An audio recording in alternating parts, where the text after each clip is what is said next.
Shippers, let's talk strategy. You've locked in your ocean freight rates, secured your allocations, but what happens next?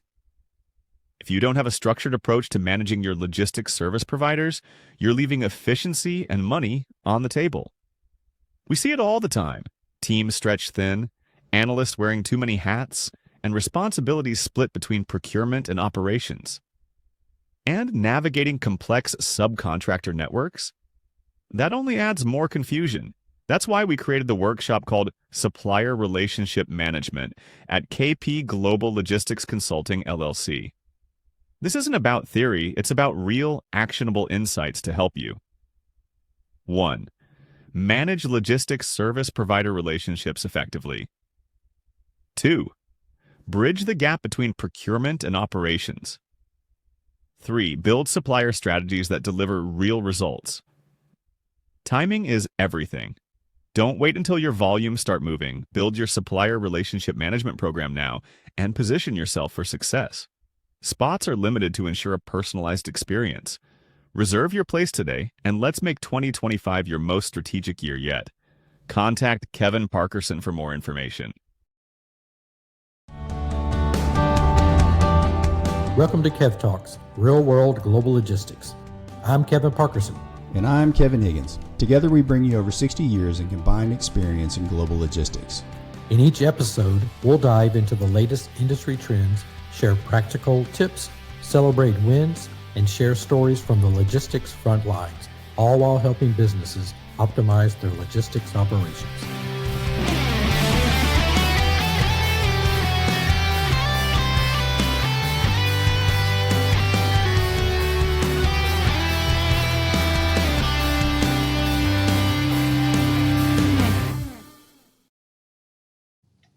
All right, welcome to another edition of Kev Talks Real World Global Logistics. As part of our TPM series, we've got a special guest, Dr. Noel Hacegaba, the COO of the Port of Long Beach. So we're really excited to have him, his perspective on current industry trends, a little bit about your experience at TPM, and a little bit of things that you do outside of work. We will talk a little bit about that. So welcome, Noel. Well, thank you both. Honored to be here and happy to talk to you guys. I'm sure there's a lot to talk about. There is. Excited to be here. Yeah. Let's start off with, since we're here in Long Beach, we're 500 feet from the convention center of where TPM is actively, involved today. So TPM 25, how many TPM conferences have you attended? Give us your experience and the value that you see in events like this. Sure. So I've been with the Port of Long Beach since 2010. So this is, if I do my math correctly, my 15th TPM. And TPM for this week in Long Beach is the epicenter for the global supply chain industry. I mean, the who's who of the industries here. And one of the things I enjoy most about TPM is the opportunity to network and connect and share thoughts and ideas. I mean, the panels are always excellent, but it's just that human interaction. And here in Long Beach, we're just excited and honored to be able to host this flagship conference. Yeah. Now, I'm glad you mentioned the networking piece. We were just speaking with the other guests and the networking that can occur at events like this, and specifically TPM 25, huge value. Yes. I mean, great content, great speakers, but the networking, unofficial and official networking that occurs is really energizing. It really is. It's somewhat of the kickoff of the year, even though, it's not January, but it's a kickoff of supply chain in the year, and I always look forward to by many of us. Yeah, that's why I come out here.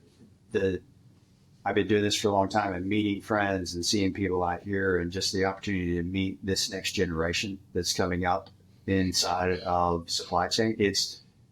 We talk a lot about how to, what can we do as folks that have been doing this for a long time, and, kind of lifting up and raising up that next generation. And I think this conference gives us an opportunity to learn from them and to be able to share with them some of the, smart things and dumb things that we've learned over the past, 30 Things to repeat, things not to repeat. Things not to repeat, yeah, as my dad would say. It's a great point, because this is the second year, to my knowledge, that TPM, the organizers have actually gone out of their way to ensure that there were students present. And talking about the future, they are the future. I mean, if we want our industry to succeed, to be successful in the future, we have to invest in our youth and attract young people to our industry and the amazing career opportunities that it offers. Yeah, you know, that's a really good point. Last year, I think I saw a large group of students, and then I saw some, you know, this year. So is it like an official engagement or invitation to students? You said the second year in a row? It is. I mean, Okay. we've seen students across all TPMs, but this is something relatively new that the organizers of TPM S&P Global have gone out of the way to invite students and ensure that they're in the audience, ensure that they have the exposure to industry leaders, take advantage of the sessions and the networking. And I think it's fantastic because not only does it ensure that we have that pipeline of industry leaders, but it's an opportunity also to attract them into the industry. Yeah, no, that's a great idea for future TPMs to have that, you know, perspective from those guests and from those students. We should definitely do that. Absolutely. Well, there's another conference that's held here in Long Beach in the fall that does the same thing, but they actually have a student competition. That's right. With case studies. And so I would encourage, Peter and everybody else, we need to continue to do things like that and challenge these students in this, in the industry. I think it's great. That's a great point. Yeah. All right. You mentioned Long Beach. Your role in Long Beach. You've been in Long Beach prior to the Port of Long Beach. Share with the audience a little bit about your experience, your background, and your participation in the city of Long Beach. Sure. So I grew up in Southern California, not in Long Beach. I grew up about 25 miles from here, but been a resident of Long Beach for about 20 years. And I actually got my career start in Long Beach working for the city of Long Beach, working for an elected official.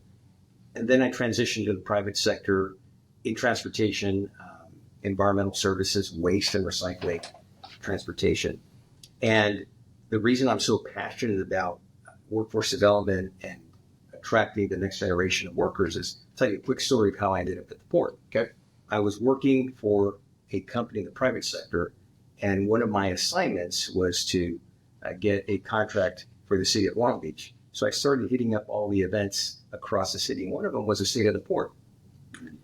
Buy my ticket online, show up the day of the event, check in, get my table assignment. So I walk up to the table. Every seat was taken. So either someone made a mistake or someone jacked my seat. So I decided, I'll just find another table.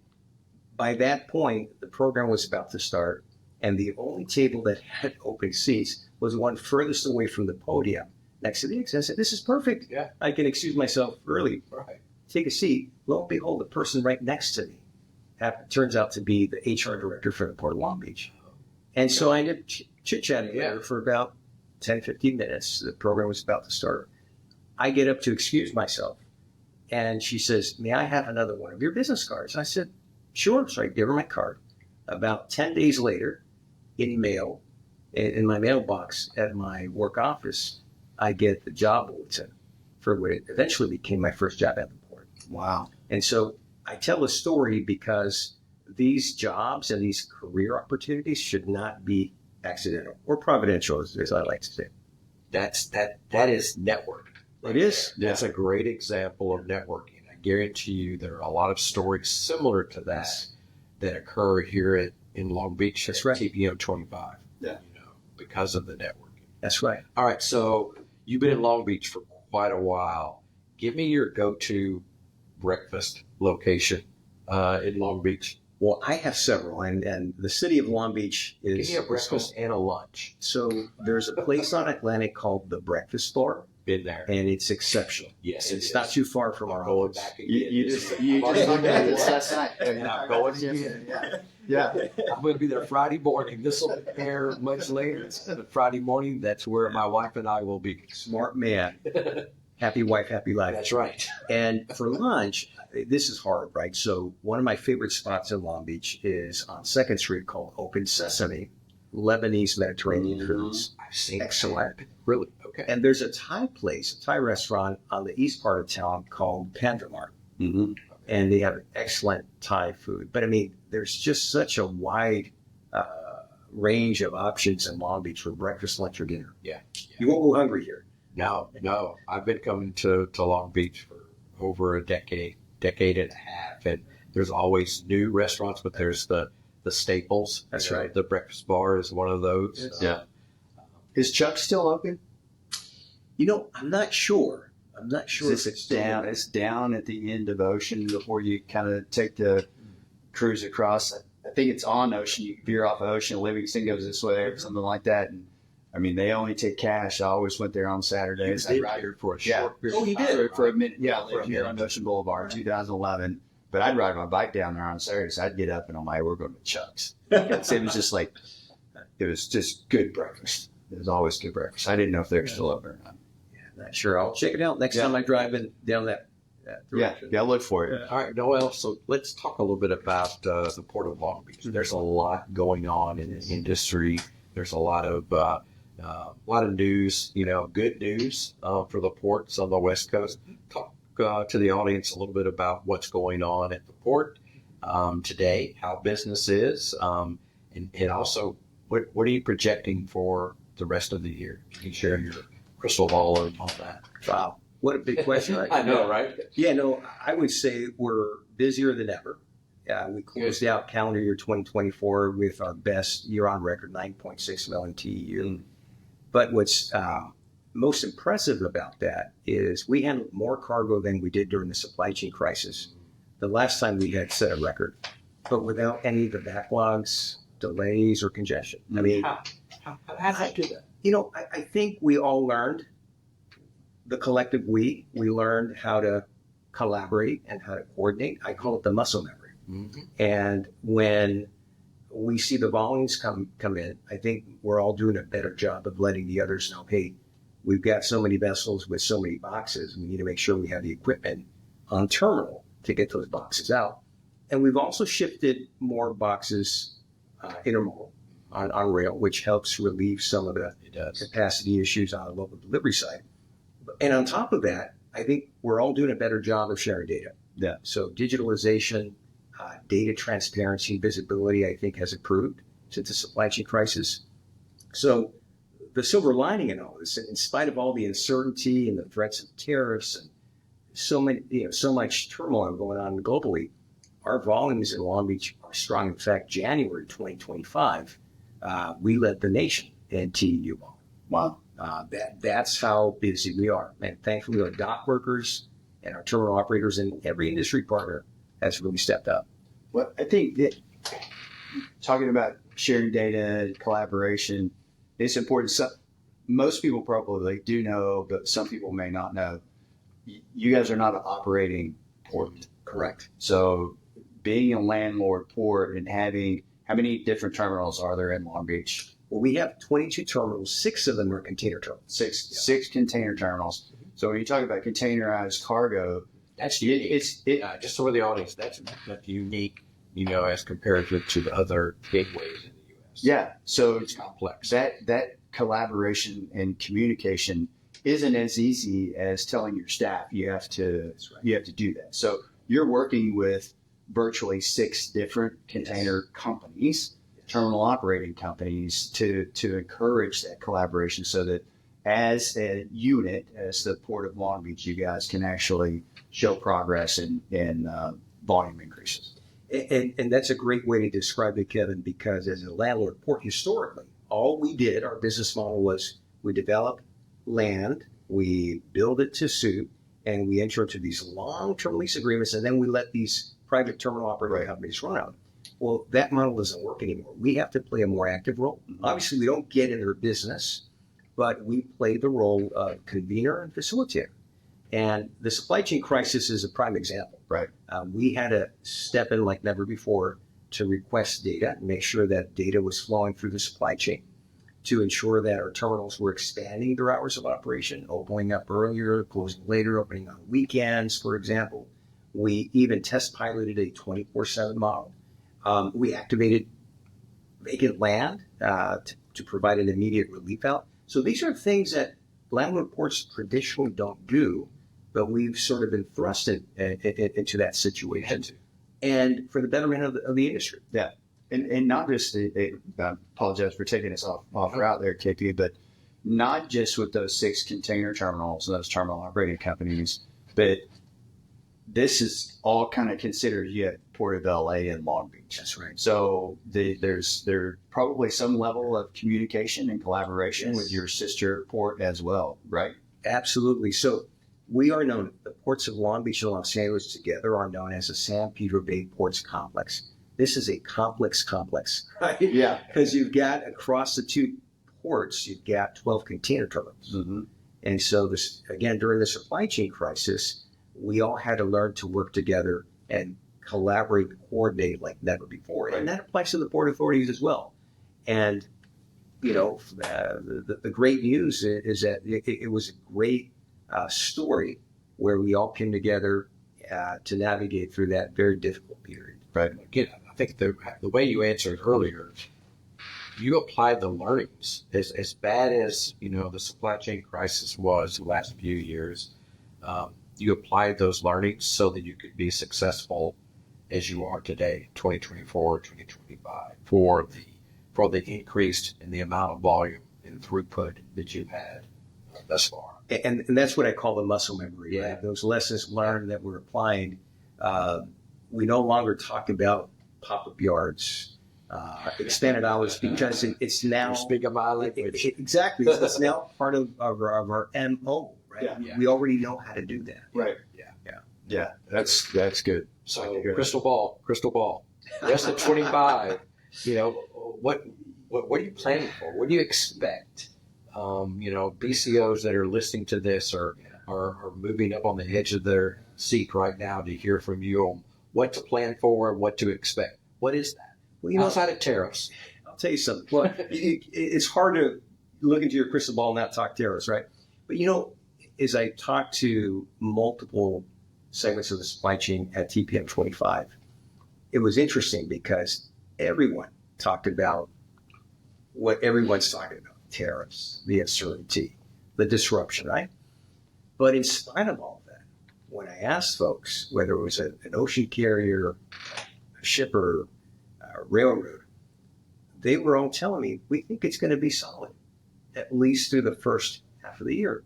And I tend to agree. I mean, just look at our experience in January.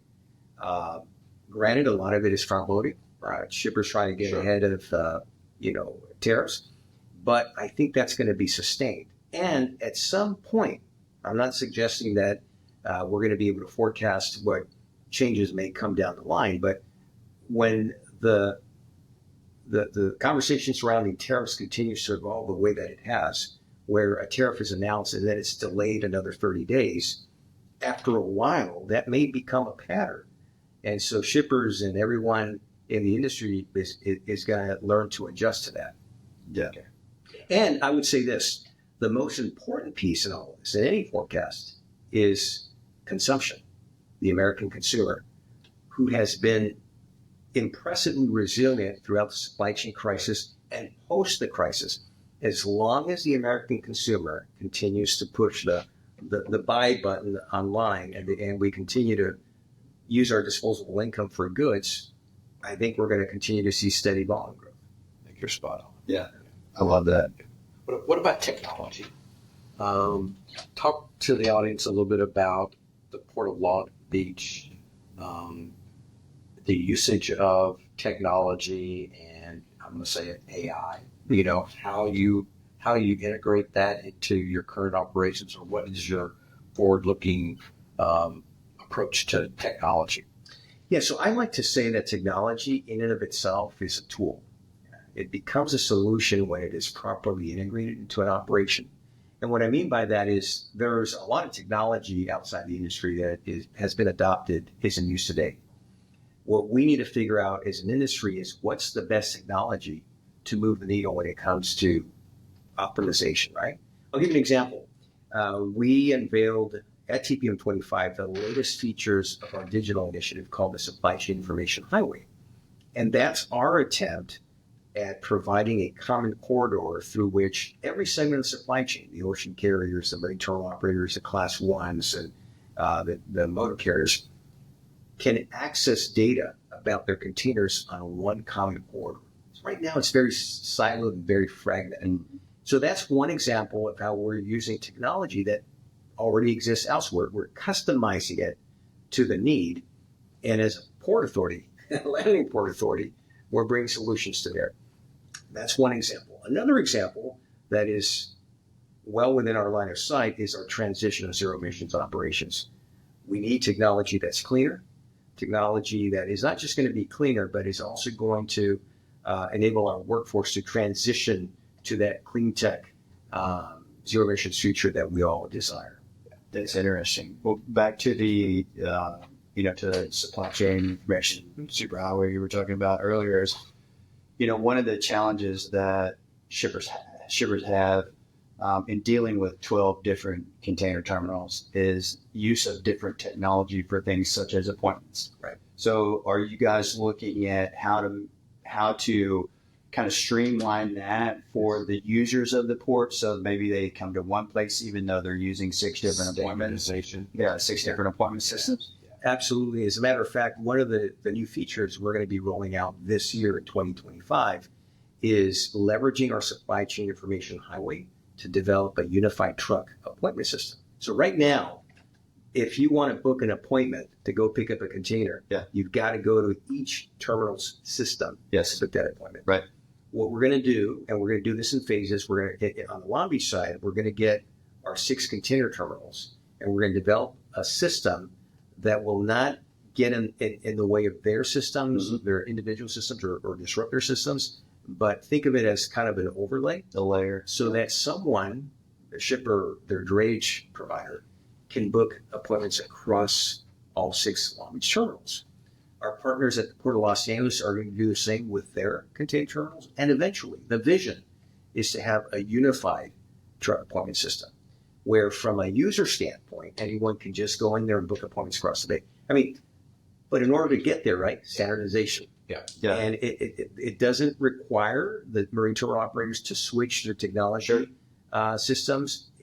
We will find a way so that they can continue to use the systems they wish to use. Yeah. And those are the kinds of solutions that as a port authority we bring to the table. I love to hear that, because that's taking a different position than the ports have taken in the past, and actually looking to solve problems for the end users, even though they're customers of that terminal, they're customers of that steamship line. I applaud you in thinking that way. I think it's amazing. And you can thank the city of California, because they were instrumental in helping to facilitate this. Number one, through funding. We were awarded $7.8 million. Port of Los Angeles awarded about the same. And this is one way that we're leveraging those state funds to bring value to our complex. I love it. That's awesome. You mentioned something a little bit ago that got me to a topic, and I think you could speak to this. So infrastructure, and you think about throughput. Is there a bridge modernization project that's ongoing, that's upcoming later this year, that will enhance throughput and infrastructure for the Port of Long Beach and even the Port of LA for this area? Yeah, so you may be referring to the Vincent Thomas Bridge. That's it. Thank you. Which is within the Port of Los Angeles jurisdiction. Okay. They're going to be replacing the decking. Okay. And that's going to be a lengthy process. As a matter of fact, the Port of Los Angeles is going through that process right now, stakeholder of Los Angeles engagement, to make sure that all the planning is done strategically and in advance before the actual work commences with Caltrans. But on the Long Beach side, in 2020, we built and we opened up the new bridge that replaced the old Gerald Elizabeth Bridge with the new Long Beach International Gateway Bridge. And these are the kinds of projects, Kevin, that port authorities have to do. I mean, if we want to remain relevant and competitive in the future, we have to continually upgrade our infrastructure. And in Long Beach, I like to say that this is one area where we certainly lead, right? We've got a $2.3 billion CapEx program over the next 10 years. And a lot of that is on upgrading our infrastructure, expanding our rail capacity for intermodal, and also transitioning to zero emissions. That's great. Yeah. I have a maybe a provocative question. It was asked of me today. I was talking to a shipper, and the question was asked, or the statement that they made was, I'd love to see some data or metrics around the value and benefits of these mega ships versus the older, smaller ships. And because when I got into this business in 1991, a 4,400 TEU ship was a big ship. I remember when Sealand rolled out, they called them the Champion class, and they were 4,400 TEUs. And now we're 24,000 TEU ships, right? So a 4,400 to 6,500 TEU ship can be working in 24 hours. Loads off, empties on, or exports on. So how do these ships now, they take a week to work, have they improved efficiencies? If a ship is delayed at origin for a day, how is that? Because that can cause congestion at both the origin port and the destination port. So how are the terminals dealing with that? How do you see that as a port authority? You know, that's an excellent question, right? In 2015, I wrote a white paper titled Big Ships, Big Challenges. And it was all about assessing the impact of these mega vessels that were coming on service, and how port authorities like ours were racing to ensure that we had the infrastructure and the systems in place to be able to work those ships efficiently, right? Mm-hmm. And I would say this, from a slot optimization standpoint, from the shipping line standpoint, it's very efficient. It allows them to reduce the per slot cost.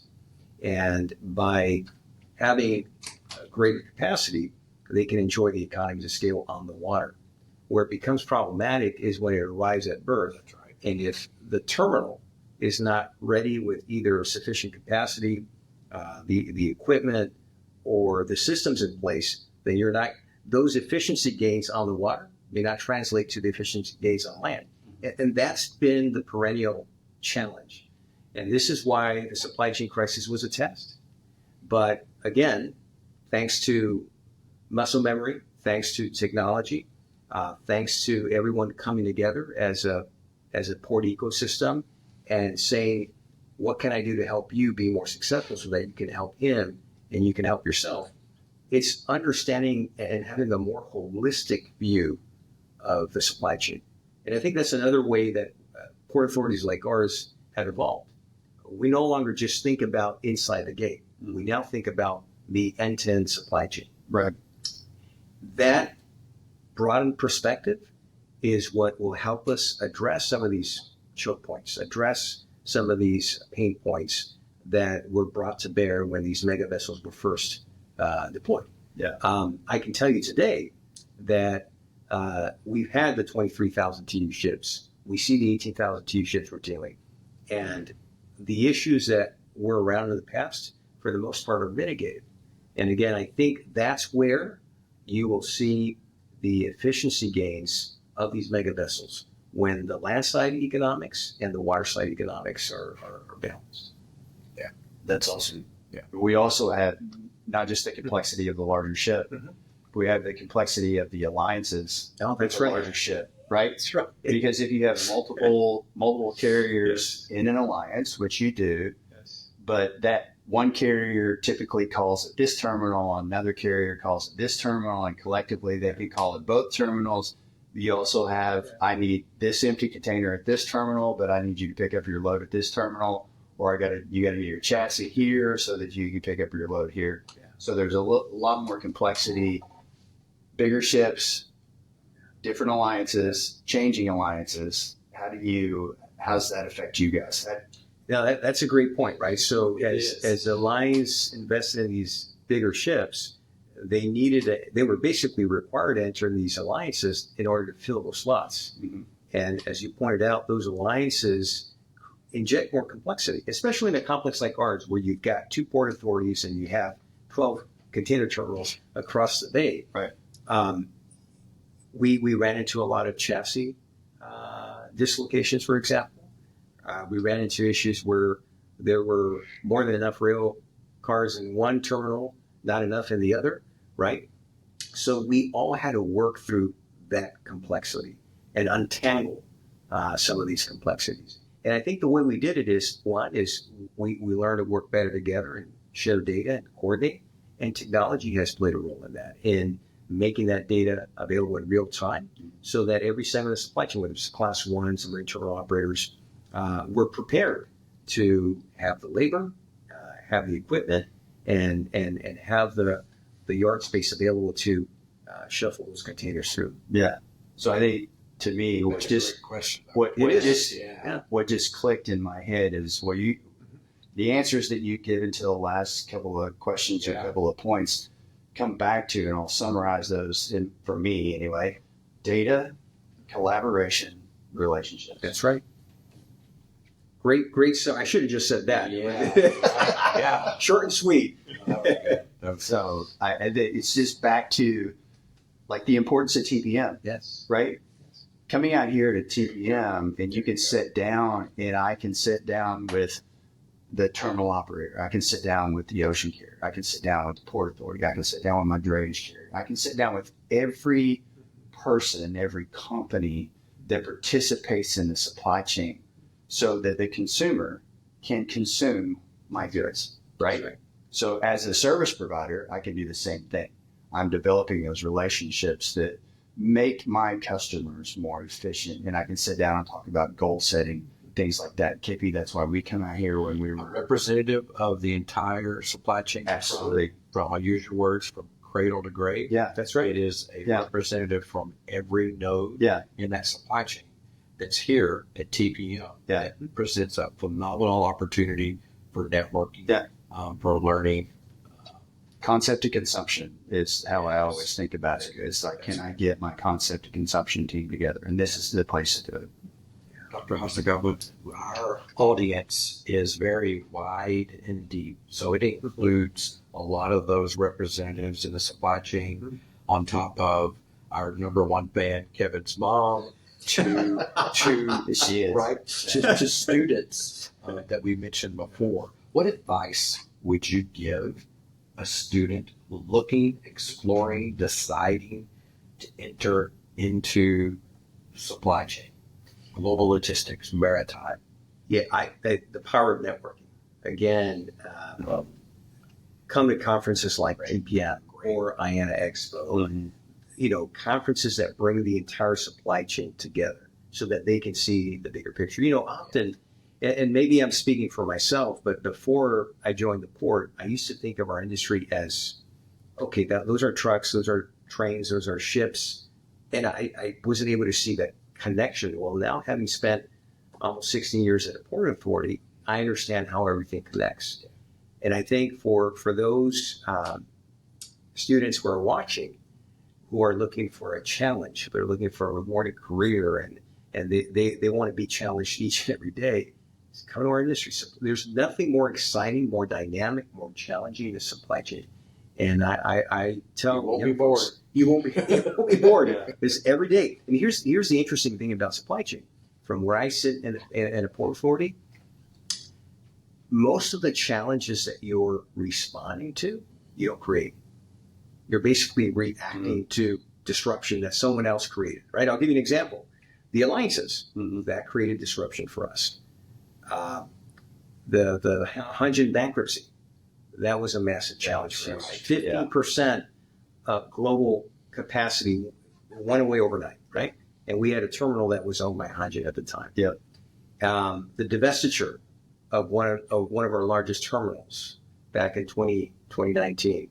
I mean, these are real world challenges. And when you describe this to young students who want to contribute to the world, make the world a better place, what other industry allows you and enables you to contribute to the world. I mean, global trade, think about what that does. Yeah.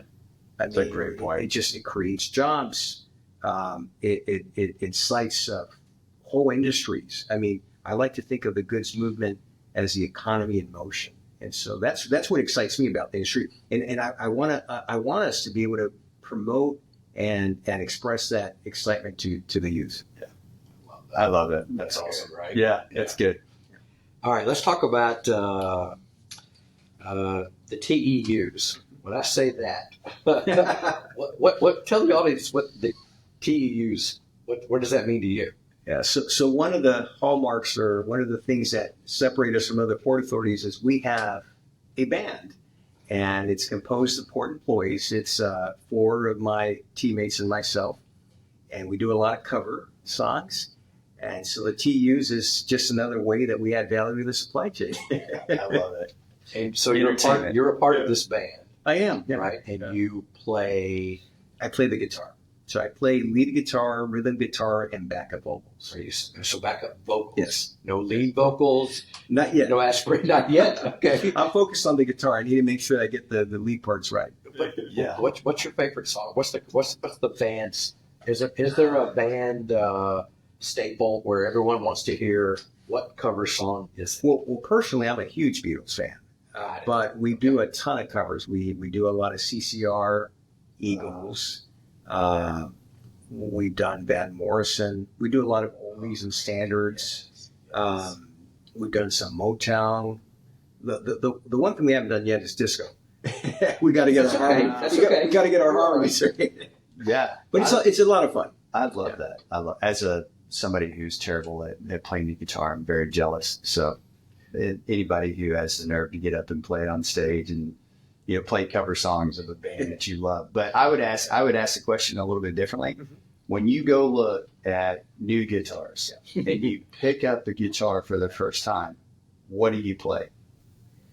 Wow. So it depends. Like recently, when I've done that, because I do that, is I play Eric Clapton's "Wonderful Tonight." Oh, wow. Yeah. You know that intro? Yeah. You should have brought your guitar. You could have played us out, right? That would have been awesome. Next time. Yeah. Yeah. So that's what I've been playing recently. Yeah. Yeah. In past years, it was the opening to Smells Like Teen Spirit. Yeah. Yeah. Or Sleepwalk. I love that. My go-to is just the very beginning intro of Roundabout by Yes. Oh yeah. Just a little chime parts on there. I just love to hear how an acoustic guitar chimes. So do you have like a stage name? Like instead of Dr. Dre, it's Dr. Haas. Well, can we brand that? You're now Dr. Haas instead of Dr. Dre. As a matter of fact, just last night at one of the Talent Logistics TPM party, they invited us to perform and be the opening act to Wiz Khalifa. And the name they gave us, the stage name was Dr. Hacegaba and the TEUs. Okay, I love that. Yeah. But we're the TEUs. Yeah. So how does the audience, if they want to book you, how do they just contact you on LinkedIn? No, I mean, the TEUs, to be honest with you, I mean, the way this all evolved was very organic and unexpected, right? We started playing together for our own internal employee events, whether it was our holiday party or what we call our summer orientation. And it all started years ago when we had a talent show, and a few of us decided to, share some of our talents. And we came together and said, let's form a band and let's play a few songs. And we've been at it for the last 4 years or so. And it's only until recently that we played at our State of the Port, which is widely public, and some of our partners say, hey, can you perform at this event? Can you perform that? So it's a way to promote who we are, our port, our brand, and all the great things that we're doing for our industry. I may have missed this, but is every member a part of the Port of Long Beach? Okay. We're all important so employees. You all are. We've got a couple from our engineering department. Okay. We've got one from our communications department, another one from our security department. Okay. That's awesome. I have a challenge for you. Yeah. The band. Have you guys played anything from the band? Like The Way or anything else like that? Like Levon Helm and those guys? Not yet. Okay. Not yet, but that's a great suggestion. Yeah. You take requests, I guess. Yeah, you know what? I'm throwing it out there. This year, this TPM next year. Let's hear the band. TPM 26. Yeah. I want to hear the band. Yeah. And Yeah. request. The weight. Yes, should be Yeah. allowed. Yeah. Yeah, last year, for example, for the IANA Expo, which is a different conference here in Long Beach, we were invited to perform, and we performed Tom Petty's American Girl.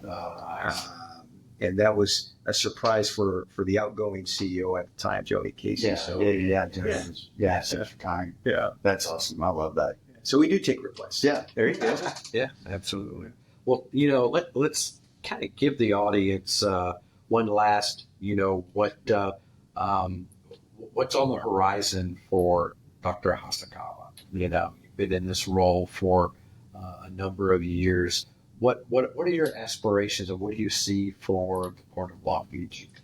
Well, for the Port of Long Beach, we are a leader and have been for the last 20 years when it comes to environmental sustainability. We were the very first green port, and we've evolved that over the past couple of decades towards a zero emissions future. So we've got two big goals that we're in pursuit of: zero emissions cargo handling equipment and zero emissions trucks. Mm-hmm. So we're very much in pursuit of that.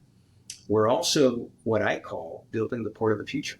And that means that we need to make sure that our infrastructure is adequate. We need to make sure that our systems are up to speed, and we need to make sure that we're clean. And even during the supply chain crisis, we stayed committed to our plans. We continue to build, we continue to invest, and over the next 10 years, like I said, $2.3 billion in CapEx. It's all in an effort to make our port what our tagline is, the port of choice. Build it so that they will come. Give shippers and our industry partners a reason to say, I want to route my cargo through Long Beach, whether it's through our supply chain information highway, whether it's through our infrastructure investments, our supply chain optimization initiatives, our world-class customer service, whatever it will take, including performing and entertaining people. There you go. Band. Yeah. That's our brand. Yeah. I love it. Yeah, that's great. Well, listen, I want to appreciate you for your time, appreciate you for your leadership here in the Port of Long Beach, your role in the band, your role in TPM, all of that. With that, any last comments to our audience, or anything else you'd like to share with our audience? A quote that that's been attributed to Peter Drucker that I've been using quite a bit, and that is that the best way to predict the future is to create it. Mm. And I just want to remind everyone who's watching, wherever you sit in the supply chain, you're part of that future. And don't lose sight of that. Make sure that you're contributing every day. Yeah. What a great way to end. That's a great close. We appreciate you being here. My pleasure. Thanks for having me. Thank you. You got it. Look forward to seeing you at TPM 26. You got it. I'll be waiting for you guys. All right. We'll be there. Here. We will be. All right. All right. Thanks, everyone, for listening today, and we'll see you on the next episode. We hope you enjoyed this episode of Kev Talks, Real World Global Logistics. If today's discussion inspired you, don't forget to follow, subscribe, rate, and share our podcast. Remember, every great journey in logistics starts with a single step forward. Let's continue working together to transform the industry.